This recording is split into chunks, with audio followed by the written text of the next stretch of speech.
I am Anthony Momodu. Seeking to bolster its global standing, Nigeria urged the United States to back its ambitions for membership in the G20 and non-permanent seat on the United Nations Security Council.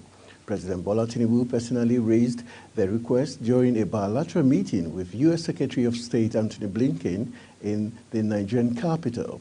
Foreign Minister Yusuf Togar emphasized the rationale behind Nigeria's aspirations, citing its position as Africa's largest economy and the continent's frequent focus on the UNSC agenda. Togar argued that Nigeria deserves a seat at the global decision-making table. United States Secretary of State Antony Blinken on Tuesday said the U.S. would provide an additional $45 million to West African nations as part of a plan to battle instability, bringing total funding under the year-old program to nearly $300 million. In a four-nation tour of African democracies, Blinken met separately with President Bola Tinubu and Ivorian President Alassane Ouattara. The trip was to discuss U.S.-African partnerships over trade, climate, infrastructure, health, security, and other issues. It follows a summit in Washington with African leaders in December 2022. Blinken sought progress combating coups and extremism in West Africa in talks with two key leaders, as he pointed to Ivory Coast as a model. The Inspector General of Police, Olukayode Egbetukun, has ordered the posting of 54 Assistant Commissioners of Police to head the Force Intelligence Department at zonal and state command levels nationwide. This development is coming following the recent surge in kidnapping and banditry across the country, especially in Abuja and Kaduna states. Over 69 persons were killed and 152 abducted during 194 attacks carried out by bandits and other criminals in the FCT in 2022, according to data sourced from media reports and a leading indigenous intelligence outfit, Beacon Consulting. The Force Public Relations Officer ASP Olumuyiwa Adejobi, in a statement on Tuesday, said this was in furtherance of the upscaling of the Intelligence Department of the Nigerian Police Force. And still in the news, the Economic and Financial Crimes Commission, EFCC witness Hamman Adama Bello has told a Federal High Court Abuja how Winifred Oyo Ita, the immediate past head of service, used her companies to launder government funds while in service. Bello, a chief superintendent of EFCC and head special investigation team, told Justice James Omotosho in Abuja when testifying as the 8th prosecution witness. The PW8, while being led in evidence by the EFCC's lawyer Farouk Abdullah, said his team received intelligence from the office of the Anti-Graft Agency's chairman sometime in 2019. The witness said the team invited Oyo Ita and her special assistant Obon Effiok, having received an analysis of documents relating to intelligence. The team had interactions with them, and in the course of the interaction, Garba Umar, who is also the fourth defendant, became a person of interest for the investigation, and he was invited. Nigeria has reiterated its stance on the two-state solution to the crisis between Palestinians and Israel. Minister of Foreign Affairs Yusuf Togar said these at the end of the bilateral talks with U.S. Secretary of State Antony Blinken in Abuja.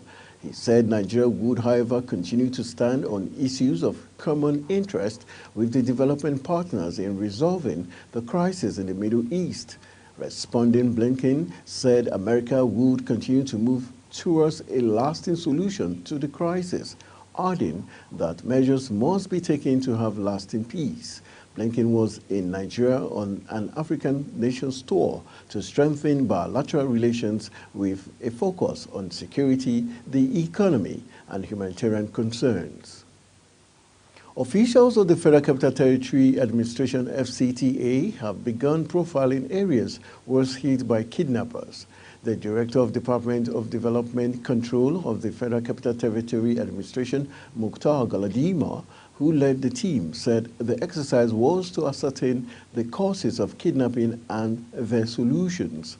At the commencement of the profiling at Seguari Layout Estate Duse in Bari Area Council, where kidnappers abducted some residents recently, Galadima said their officials, with support of security personnel, will identify buildings without approval and other illegal activities in the area. According to him, the area was surrounded by structures built without the consent of development control, which are aiding criminals to operate. No fewer than 30 persons were killed in Plateau State in the early hours of Wednesday by gunmen who attacked the Kwahalake village, Mangu local government area of the state. It was gathered that the victims, who were mostly women and children, had run to the house of a community leader in the area on Tuesday night for safety following an earlier unrest during the day in Mangu town when the gunmen surrounded them and killed all of them. A community leader in the area, Mark Haruna, confirmed the death toll. Haruna said what happened at Sabongari and Mangu town Tuesday afternoon was just a distraction so that the attention of the people will be shifted away from the villages. The chairman of the Maguvu Development Association, Joseph Kwankat, also confirmed the killing, describing it as Carlos. The immediate past governor of Anambra State, Willie Obiano, has arrived at the Abuja division of the Federal High Court. The EFCC arraigned him on Wednesday over an alleged money laundering to the tune of 4,8,573,350 naira. When the charges were read to him upon his arraignment on Wednesday, the former governor pleaded not guilty to all the 9 counts. In a related development, Justice Enyan Ekwo of the Federal High Court in Abuja has granted bail to the immediate past governor of Anambra State, Willie Obiano. He ordered that the former governor should be restricted to the court jurisdiction. He ordered the Economic and Financial Crimes Commission to deposit the defendant's travel documents with the court registrar. Ekwo then ordered the registrar to notify the Nigerian Immigration Service of the development. The Prosecution Counsel, Silvanus Tahi, SAN, had prayed the court to remand the former governor. He subsequently adjourned the case till March 4th, 5th, 6th, and 7th for continuation of trial.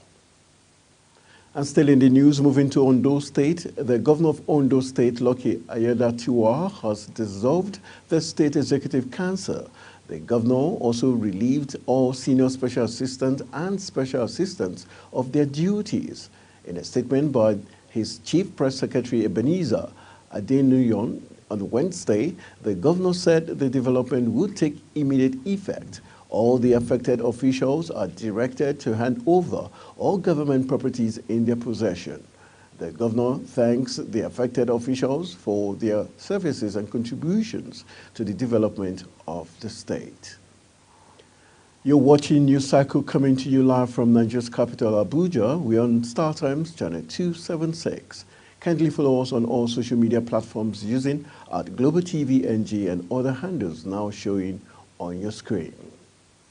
When News Cycle returns, federal government to sell 5 power plants for $1 billion. The news continues shortly with details of this and more stories right after this break. Do stay with us.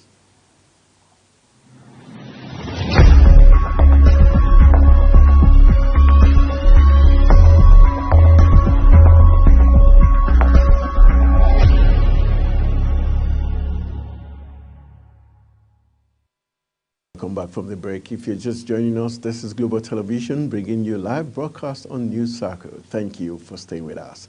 And back to the news. On the foreign scene, Iraq have accused the United States of contributing to the reckless escalation of violence in the region after American airstrike targeted at Iran-backed groups in the country. The pre-dawn air raid came against an already explosive regional backdrop fueled by the war in Gaza between Washington's ally Israel and the Iranian-backed Palestinian Islamic movement Hamas. Pentagon Chief Lloyd Austin said U.S. forces had carried out necessary and disproportionate strikes against 3 facilities used by the Iranian-backed Kataib Hezbollah militia group and other Iran-affiliated groups in Iraq. U.S.-led coalition forces in Iraq and Syria have been targeted in more than 150 attacks since mid-October, many of them claimed by the Islamic resistance in Iraq, a loose alliance of Iran-linked groups that oppose U.S. support for Israel in the Gaza conflict. Russia said Wednesday that the Il-76 military transport plane carrying 65 Ukrainian prisoners of war had crashed in the western Belgorod region of bordering Ukraine. Vyacheslav Volodin, the top lawmaker in Russia's lower house of parliament, said the plane had been shot down by Kiev. He also blamed in the Korochensky district, northeast of the region's capital, as disclosed by regional governor Vyacheslav Gladkov, adding that investigation team and emergency services are working on the site. Gladkov had earlier announced a missile alert over the region, but it was not clear if the two events were connected. And still on the foreign scene, China said it would next month cut the amount of banks must hold in reserve to boost lending. The decision comes as the world's second largest economy faces multiple headwinds, including a prolonged crisis in the property sector, sluggish domestic consumption, and weakening of foreign demand.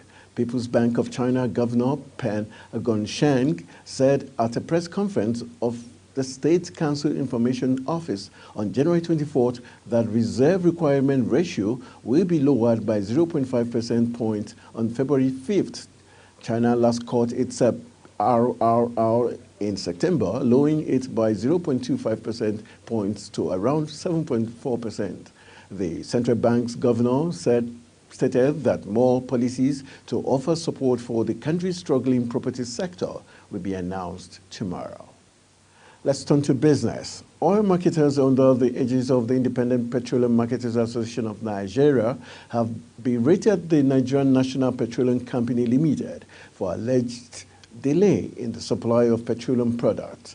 As a result, the marketers said they had been forced to boycott the NNPCL to source fuel from private depot owners at a higher cost. According to him, independent marketers own 80% of the filling stations in Nigeria and as such deserve the lion's share in fuel allocation.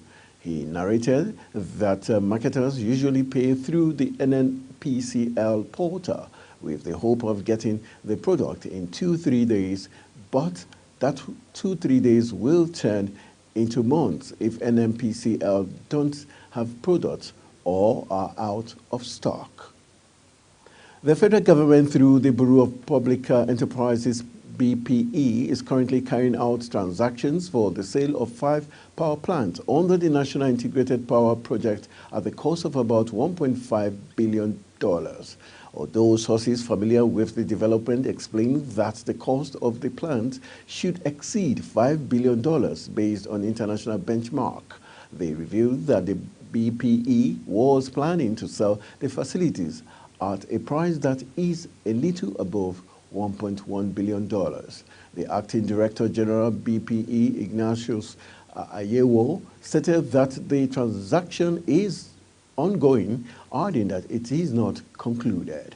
The 5 power plants to include the 434 megawatts gas-fired Gegero 2 power plant located in Kogi, the 451 megawatt Omotosho 2 plant in Ondo, and the 750 megawatt Oloroshogo 2 plant in Ogun State. Others are the 563 megawatt Odubami power plant in Calabar, Cross River State, and the 451 megawatt Beni Ihobo plant in Edo State. The Central Bank of Nigeria, CBN, has vowed to deal with abuses and infractions in the foreign exchange forex market. CBN insisted that the naira is currently undervalued. It noted that it was implementing measures to improve liquidity in the forex market in the short, medium, and long term.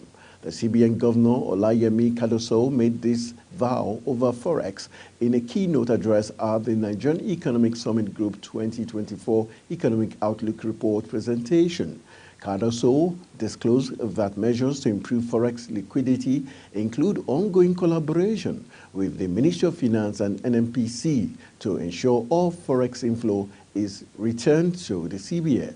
The expected stability of the forex market in 2024 can be attributed to the expected reduction in petroleum product import and the recent implementation of the market-determined exchange rate policy by the CBN. Similarly, the governor of the Central Bank of Nigeria, Olayemi Cardoso, said that the Apex Bank is working to reduce the headline inflation rate to 21.4% this year. Cardoso gave these assurance in a keynote address at the Nigerian Economic Summit Group 2024 Economic Outlook Report. The inflation rate rose to 28.92% at the end of 2023, representing 7.58% point increase from 21.34% at the end of 2022. Cardoso, however, averred that the inflation targeting policy of the CBN, aided by improved agricultural productivity as well as an expected reduction in the pump price of petroleum products, will help reduce inflationary pressures in 2024. The anticipated moderation in pump prices of petroleum motor spirit (PMS) due to the expected operational status of the country's key government and privately owned refineries in 2024 is a pivotal factor in the economic equation. That's it on News Cycle, and it came to you live from Nigeria's capital, Abuja. We're on Star Times, channel 276. Kindly follow us across all social media platforms using Global TV NG and other handles now showing on your screen. I am Anthony Momodu saying thank you for watching. See you again.